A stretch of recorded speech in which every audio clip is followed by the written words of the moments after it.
Well, you're all very welcome to the Mind Over Mountains podcast again today. And I've got a really, really interesting panel of business leaders to chat about the last year, how it's been for them, both professionally and personally as well.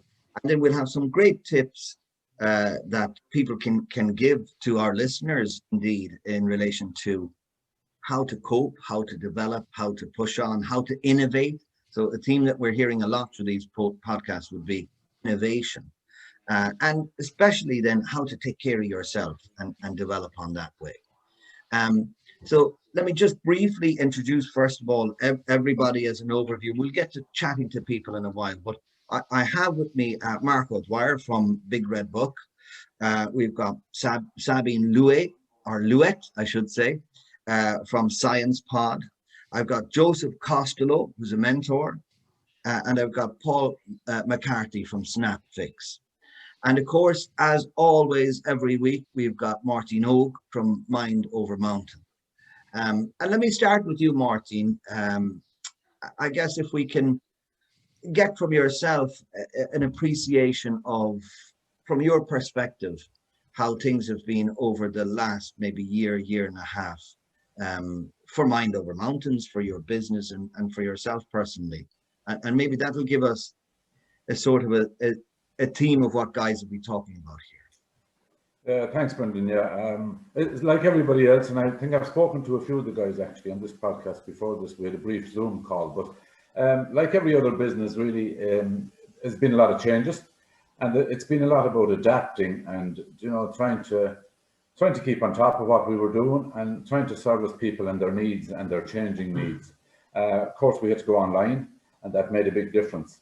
As I've told some of you before, the idea for this podcast came from a group or groups that we've set up within MindOverMountains called Summit Leaders, where we get a group of business people, busy people together, and they're working, very goal-orientated people, and they're working together to try to improve the general balance in their lives. We spoke to them, as we do once a month, every month, and we told them we were putting this idea together for the podcast, and we asked them what would they like to hear about.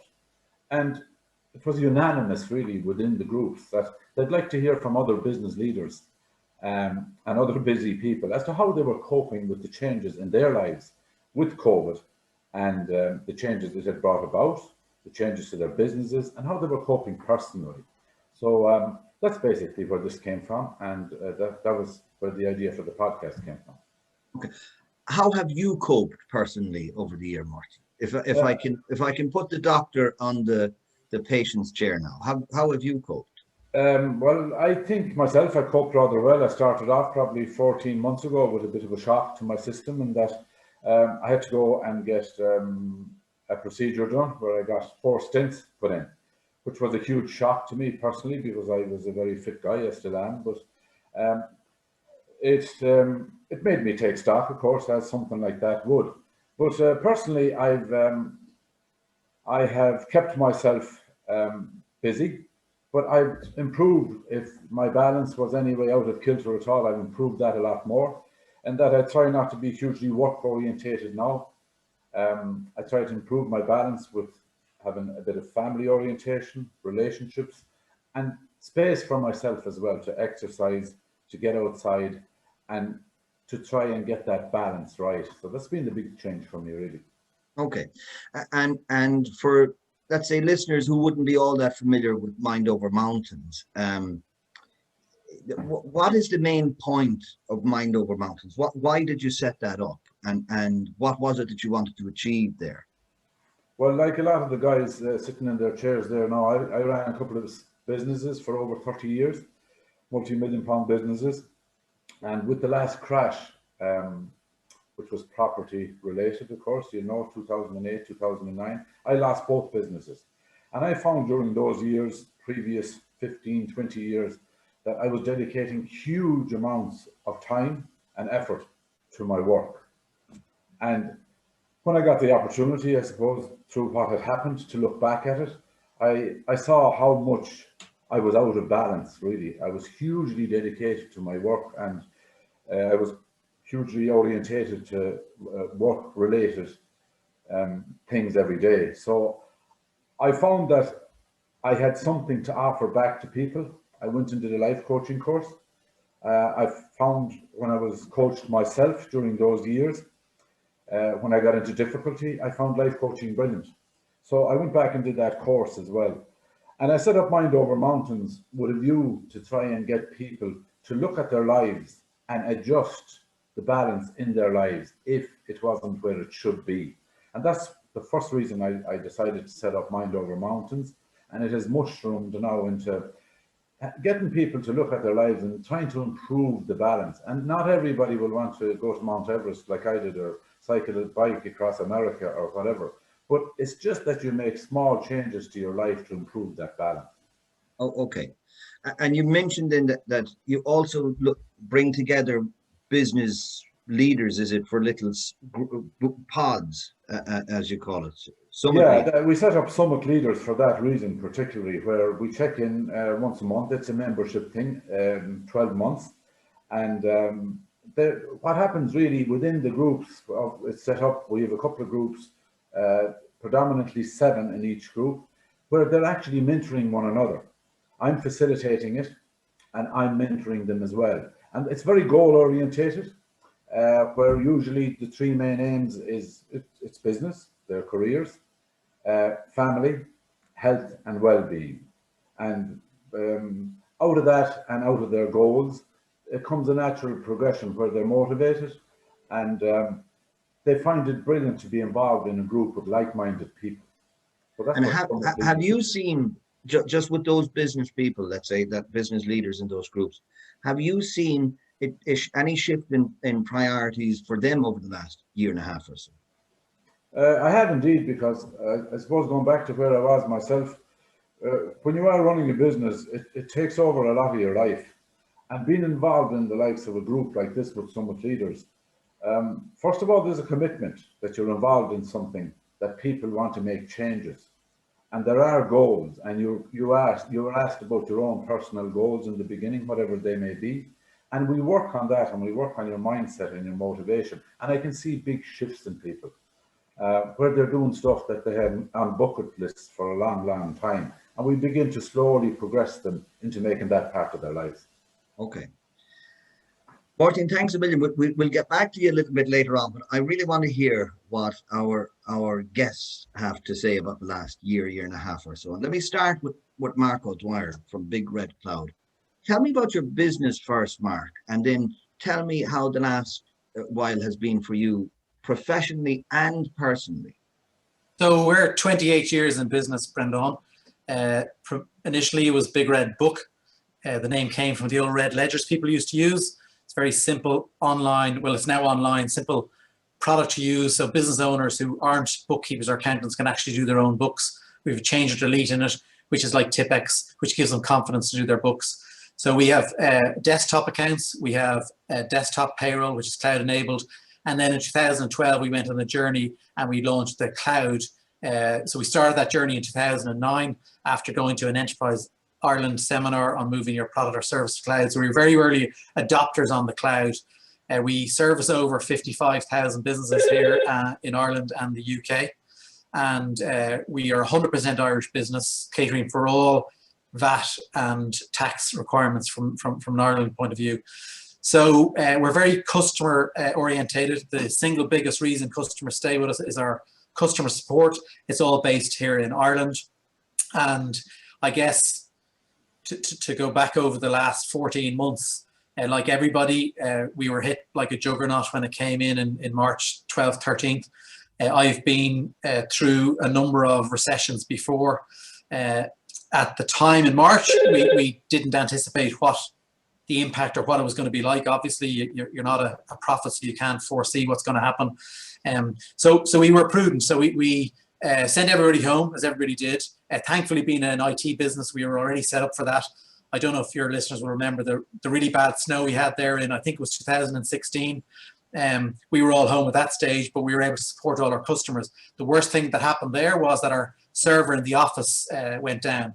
But I ran in knee-deep snow and rebooted the server and everything was fine. But we learned that lesson. We then moved our server to the cloud. So when this happened, we were already set up and ready to go for remote working, and it was a completely seamless transition. Our phone systems, our IT systems, everything was seamless. And obviously Big Red Cloud is held in the Microsoft Azure cloud, one of the most secure clouds you can get in Europe. So our customers' data was accessible without any glitches. So from a business point of view, then we had to be prudent. We had to try and foresee what might happen. So we asked the staff to take a 15% pay cut. It was difficult. We obviously do things the right way, so we had to send them out a letter and get them to sign it. So everybody was happy, and we got buy-in from everybody. And they did take a little bit of negotiation with one or two staff. So those kind of things do surprise you, because some of them were with us quite a long time, and we would have thought they would have seen the expertise that I had in driving the business through other recessions. But look, we got there in the end. They came back to me and said, "Can you give us something back?" So what we did was we closed at 5 instead of half 5. So that represented 5% of that 15%. And then we committed to them that if the business continued to do reasonably well, we'd give them back that. And we did that. So they took a hit in May, they took a hit in June, but July figures were so good, we gave them back May and June's cut. And we continued to do that throughout the year to such an extent that at this point, they have got everything that we took off them back. And in addition to that, as a thank you to them, we still pay them till half 5, or we're closing at 5. And we've done that for the last 6 months. So that's kind of a thank you back to our staff. Now, I did send out an email last week saying from the 1st of June, we're going to go back to opening till 5:30. And that's really because of all the thousands of businesses, thankfully, that are opening up again. And it's just, we really need to service them and make sure that we give them the support that they come to expect from our business. So really, the staff haven't been affected at all. The business, thankfully, has not been affected because we're in the cloud, and you know, and all your listeners will know that there's been a massive transformation to digital adoption over the last 14 months. So we were in the right place at the right time. We've got our desktop customers moving to the cloud. We've businesses that are setting up that are cloud pandemic protected, and there are a small percentage of those businesses that still thrive in a pandemic. They're buying our software. Our competitors have dropped their electronic bank feeds with the Irish banks. We still have them, so we're winning business from accountants as a result of that. And so it hasn't been that bad for us, but that has given me personal issues. I feel guilty when I have friends that are in the clothing and retail and hospitality areas where they've suffered terribly. So I have had feelings of guilt. We have given back. We've given free licenses. We've given licenses to accountants that work from home that were on a desktop product and moved them in there. We've given holidays on. So we've done what we can. We've done any supports that are possible in our world to help the business that have been affected. Okay. So I don't know if that gives you. How did you mind yourself through all of this? I'm a sportsman, so I've been sporty all my life. Starting with rugby, I played for Leinster under 16s and under 20s. I moved on to league squash. Then I started marathons. Then I started triathlons. I ended up representing Ireland at 2 World Championships, 2 European Championships. And then my brother, who lives in the States, said, "You got to do an Ironman." And I said, "That's all very well for you living in California. You got the weather to do it. I got to train in the crappiest weather known to man." But I did it. So I've done 7 Ironmen now. So what I did was I pivoted, Brendan, and I moved to Zwift, which is the online avatar that you train, and you're racing against people around the world. So I pivoted from being in physical races to suiting my personality to keep my momentum and my I like to be challenged by racing against people around the world. So that was good. My club did a cycling challenge in March. I did that, and so things like that. But it's obviously not the same as the real thing. But it helped me, and I guess spending time with my family is a big thing for me anyway. I've always been home for dinner at 6:20 every evening with my 4 daughters and my wife. So spending even more time with them was a bonus to me. I'm not saying it's a bonus to them. They're probably pissed off having to spend so much time with their dad.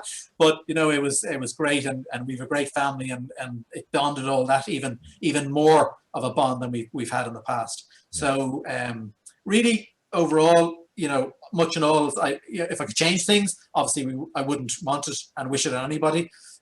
But we got through it, and we're obviously coming out the other side now. And I got my vaccine on Thursday. My wife got hers on Friday. So it's the Pfizer one. So in 4 weeks' time, we'll be good to go. And so there's light at the end of the tunnel, thankfully. Yeah.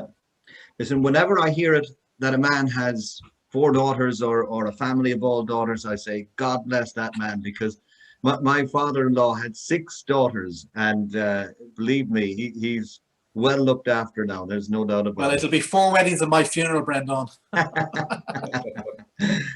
it. Let me go to Paul McCarthy of Snapfix. Paul, tell us about your business, what you do, and tell us about yourself in the last year and a half or so. Sure thing. So my name is Paul McCarthy, and my background is in computer software development for over 25 years. And in parallel to that, I've always been involved in the family business, managing both commercial. Yeah, Paul, we've lost your audio there. I don't know why or how. Am I back? You're back now. Yes. Yeah. Oh, sorry about that. Some little button got pushed. So about 5 years ago, I looked at the market to find the simplest task management platform to help me manage a number of buildings and projects. And everything I looked at was forms-based, complex and expensive. And the software that came the closest to it was WhatsApp. And WhatsApp, as everybody knows, is great for chat, but it's not good for task management. So I set about designing the simplest platform in the world for managing and organizing buildings, infrastructure and equipment using a combination of photographs, videos, traffic lights, tags, everything that is super simple. So we say we're moving the world from forms to photos. We kind of officially launched after a few prototyping sessions in September 2019, and believe it or not, decided to focus squarely on the hotel sector. So hotels were fantastic. They operate 24/7, demand high quality, and have a large audience of multilingual staff. And Snapfix was absolutely flying in the hotel sectors until the second week of March. And so when COVID hit, we gave ourselves about 24 hours of trauma, you know, and thinking, oh my God, what's happening to the world? And then just decided, okay, this will pass. This is like World War III. We're just going to plan and be very, very prescriptive about what we do for the recovery time frame. So unfortunately, at the time, I had to lay off 4 people. Which was very, very upsetting at the time, because we were really building up a head of steam at the time, and it was great energy and a great focus. And our customers then, the first thing we did was we extended everybody by 6 months. So if you were on a 12-month contract, you were now on an 18-month contract. So some of them aren't even coming up to renewal, you know, until months to come. And that just took the pressure off them. That has been very well appreciated. The second thing we did was we started looking internationally, and we started looking at every other type of building outside of hospitality. So now we'd be working with mining companies in South Africa, construction companies, medical device companies in California, as well as now, thankfully, the hospitality sector is coming back again. So the last 12 months, of course, has been extremely difficult. But has opened up a world of opportunity as well, thankfully. I think being fair and reasonable to our customers has paid dividends.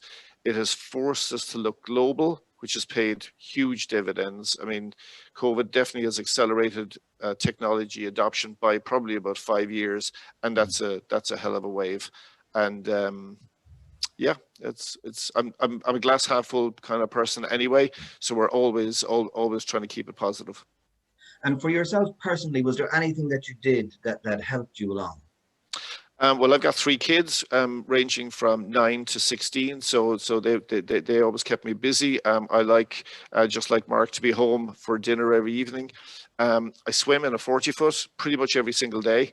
And I also do a couple of 5Ks a week. So nothing. I'm not a multi-Ironman by any stretch of the imagination. Marc is a hard act to follow, but swimming and running just to clear the head was very, very important to me. Yeah, it's emerging through all of these podcasts how important exercise is. Really, I've yet to hear a businessman answer that question saying I drink a rake of pints or whatever, and that gets me through. So it's great to hear that kind of positivity. Joseph, tell us a bit about your business and how the last year and a half has been for you.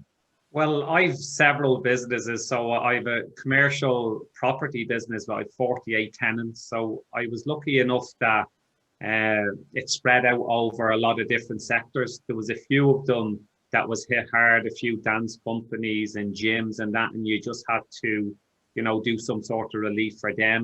Then I'm in residential development, which that's a process. I'm in the process of getting planning permission for about 1,800 apartments in Tala at the minute.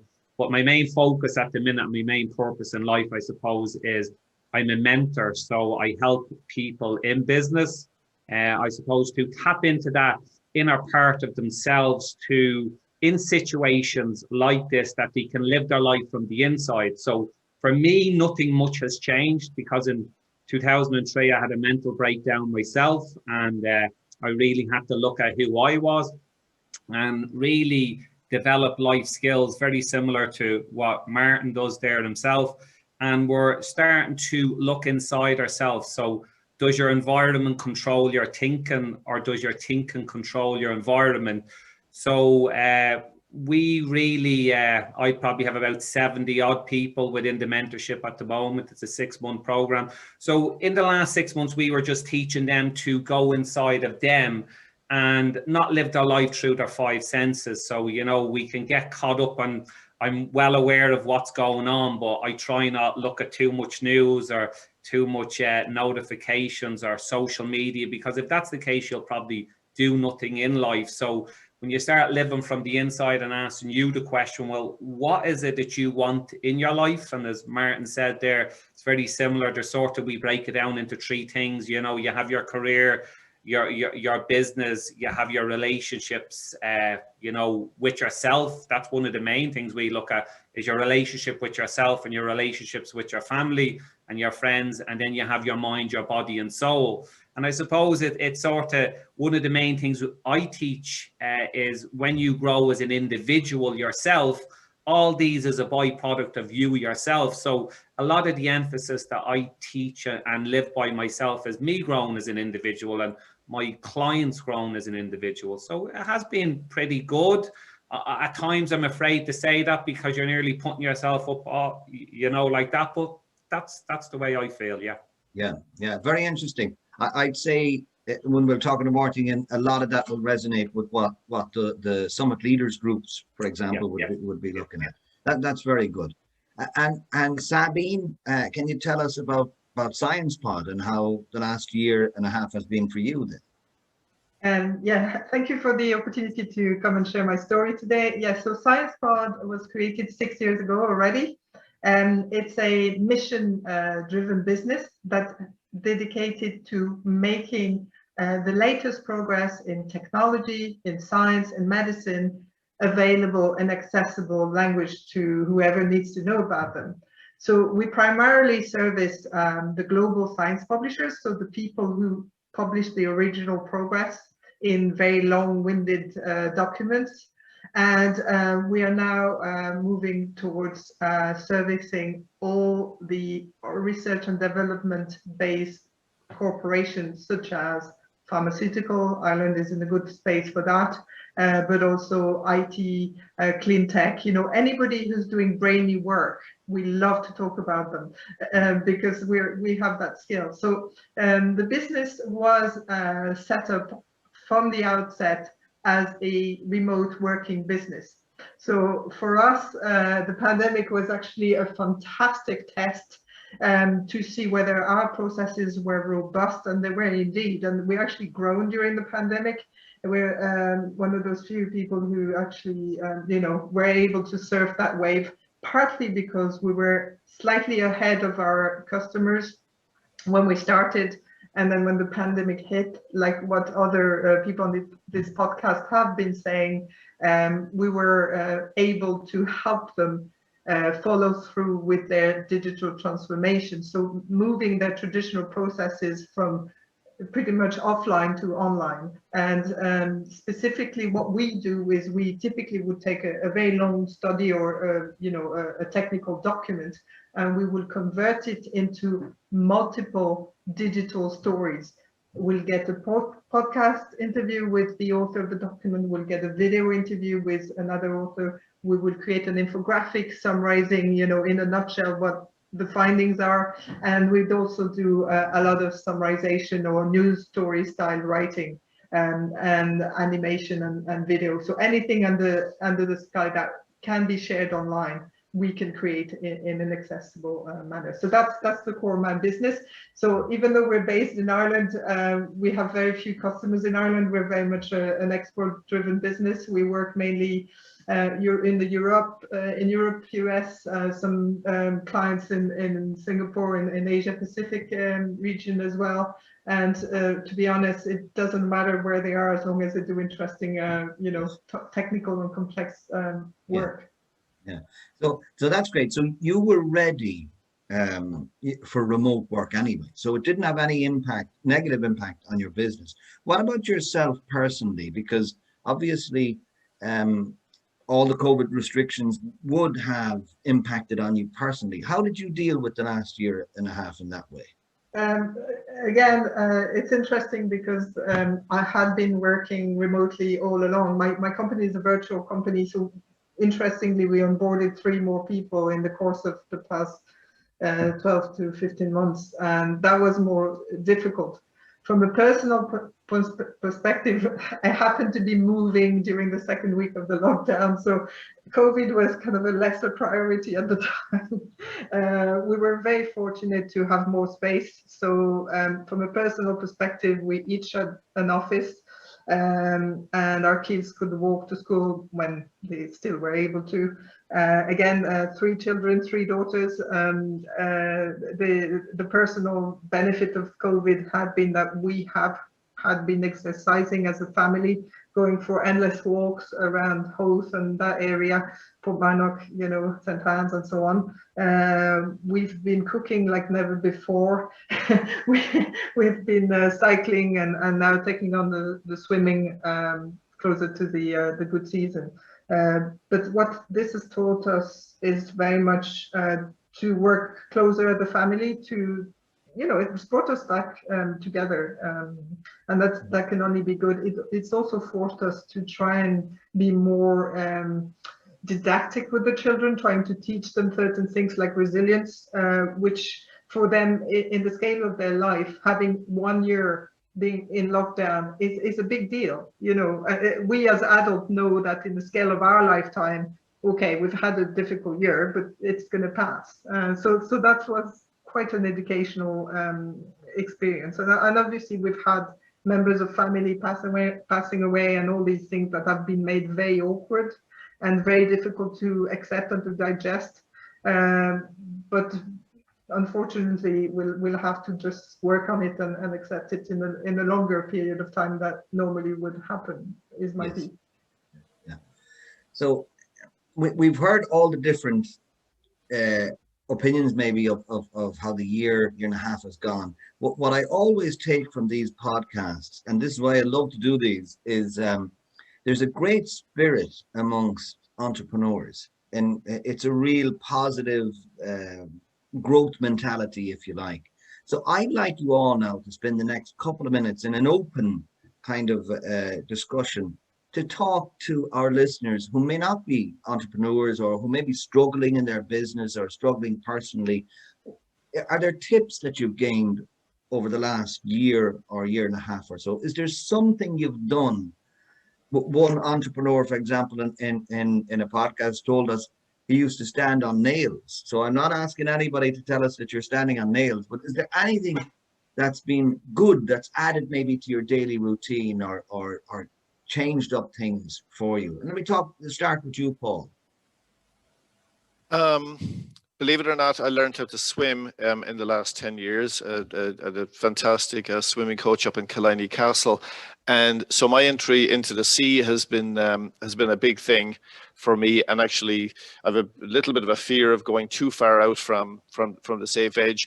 But I see myself and I'm pushing myself over and over to keep taking a little bit, going a little bit further out all of the time. So for me, swimming has been a lifesaver in relation to when you jump into the 40-foot in December or January, it's an electric shock to the brain, and you think about nothing else, and you worry about nothing, and it's just a fantastic feeling. What time of the day do you go? Is it the same time?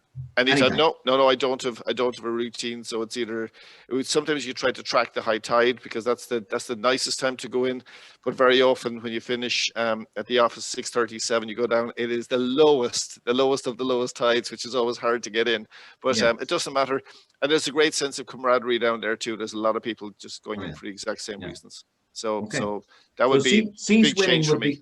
Sea swimming, a big tip, and a lot of people have taken up sea swimming this last year or so. And it's fantastic to see this whole area around Dun area being used by 10 times more people than it previously was. So it's just wonderful to see a natural resource just being utilized by everybody. Absolutely. Marc, any one tip you'd give? Yeah, well, look, I think if you're talking to budding entrepreneurs, or if they're listening to this, it's the point that Sabine mentioned there. It's resilience. So you do need to be able to bounce back. You do need to have something to offset stress, like Paul, the swimming, like me, the sport, and so on, and the family with Sabine. They're really important things to be able to deal with, and know that you're going to be able to get out of it. So, like, just to relate back to the sea swimming, I've had 2 panic attacks in Ironman swims where you're 3,800 people in the water at the same time. You're not a confident swimmer and you want to finish the race. And this is the very start of the race. So you've got to really snap yourself together and get on with it. So there is light at the end of the tunnel. And so I think if people can understand that these are just temporary things, and you need to get inside yourself, like Joseph is explaining to people, and know and be confident in your ability that you'll drive through, and it's only a short-term thing. They're, I think, really important things. And just to your point, Brendan, about the resilience or the positivity about Irish SMEs, just to give you an example, we've monthly, annual, and 3-yearly contracts, okay? And up to the COVID pandemic, 65% of our customers paid us a year in advance, and 25% paid us 3 years in advance. So COVID hits and I say, okay, well, look, our 3-year deals are going to be hit. They've actually gone up to 34%. So what does that tell you about Irish SMEs? It tells us they're positive, that they say, we're going to drive through this, we're going to be in business in 3 years' time. And that was a real key message to me, to show how strong Irish business people are, that they will bounce back and they will fight against anything and be stronger at the end of it. Yeah, I agree with you, and I love that mentality, no doubt about it. Joseph, from your perspective, one key tip that you'd like to give people? I suppose know that we have a choice, and every choice that we take in life has a is going to set up our thinking. Our thinking sets up our actions. Our actions really set up our behaviors, because we go into autopilot after a while, which is going to produce our results. So one of my choices would be, spend a half an hour in the morning getting yourself involved in maybe a book or a podcast or something that's going to educate you as a person, because we live on levels of awareness, and it's like, people don't do things because they want to. They do things because that's all they're aware of. So if we can raise our level of awareness in whatever business we're in our thinking, that's going to change our choices, and then that's going to change our results. So, get up a half an hour earlier and educate yourself on whatever you want to improve yourself on. Okay. Great tip. And Sabine, from your perspective? Yeah, so a couple of things I want to mention from a business perspective. We've for instance launched a new AI solution that automatically converts research studies into 300-word summaries. So on the basis of that experience, looking around for solution, working with extraordinarily gifted scientists over in France, what I want to say is there's so many ready-made solutions out there that can help you accelerate your processes, or even automate some of your processes. It's really worth investing time in looking for that bit of extra software or that bit of automated solution that's going to make your life much easier and your business more more efficient overall. Okay, so to lean on tech a little bit so that it can make your life a little bit better. Yeah. And don't be scared, even if you're not a techie or a nerd like myself, don't be scared to look into it, because a lot of these software are designed to be user-friendly. So you don't need to be an expert to be able to use them. And that's how people got onto Zoom, you know, overnight, because it wasn't that difficult after all. Even teachers actually who were not sure initially. But the other thing from a personal perspective, I mean, the closeness to nature, as some of you have also said, is primarily what drives me in terms of, you know, being able to immerse myself in nature, whichever way, whether it's under the water or into, you know, trees and meeting trees and going into forests and so on, where possible. And that's a beautiful segue back to MindOverMountains and Máirtín. Closeness to nature is something that's been very important from your perspective, I can see. But look, listening to everybody, Máirtín, and the conversation we've had, what would you take out of all of that from today? Well, I found it intriguing actually, and the energy from the guys is massive, like it's brilliant. And Marc, you know, the resilience of Irish companies and what his experience has been, it's lovely to hear that. Like, and I think out of these podcasts, to hear stories like that, they're massive takeaways. And you know, Paul learning to swim, having his fear, and you know, Marc being able to talk about he coped with different fears that he experienced himself. I think that's brilliant. And Joseph, I suppose, is closer maybe to myself, because like I lost my identity completely when I lost my two businesses. Like, who was Máirtín? You know, and that was a difficult place to have to go. And I can totally, I suppose, empathize with Joe and where he's coming from with that. And then I think Sabine gave us all a bit of a grounding when she specifically spoke about resilience within the family and, you know, doing a lot of stuff together. I think that's a brilliant message from Sabine there. And, you know, one thing she said, guys, that none of us, we learned to cook a bit more. We took a bit more interest in food and stuff. And that's very, very interesting. But I think, like, for MindOverMountains, and especially what I try to promote, I had a group in Connemara yesterday. There was 9 guys and myself, women and men. But like the big thing that came out of it wasn't competitive in any way. We went up on the 12 bends, but the skies were clear and it was a beautiful day. And people just sat down and took out their flask, and they really nature and where they were. And I think, Sabine, you're 100% right in that one. You give an interesting perspective on, you know, following the techie side of stuff and the software, just to make life a little bit easier. And I guarantee you at MindOverMountains, that's what we try to do. Make life a little bit easier for everyone, and, you know, get them to look at nature and being close to nature. So it was brilliant, guys. Every one of you offered different things, and it's very interesting. And I found it very entertaining as well. So thank you. Well, so do I. And I'd like to thank everybody again, just at the end of this podcast. So Marc O'Dwyer, Big Red Cloud, Paul McCarthy, Snapfix, Sabine Louet from Science Pod, and Joseph Costello, Mentor, and of course, our special guest every week, Máirtín Óg McDonagh from MindOverMountains. So thank you all very, very much. Thank you. Thanks a million, everybody.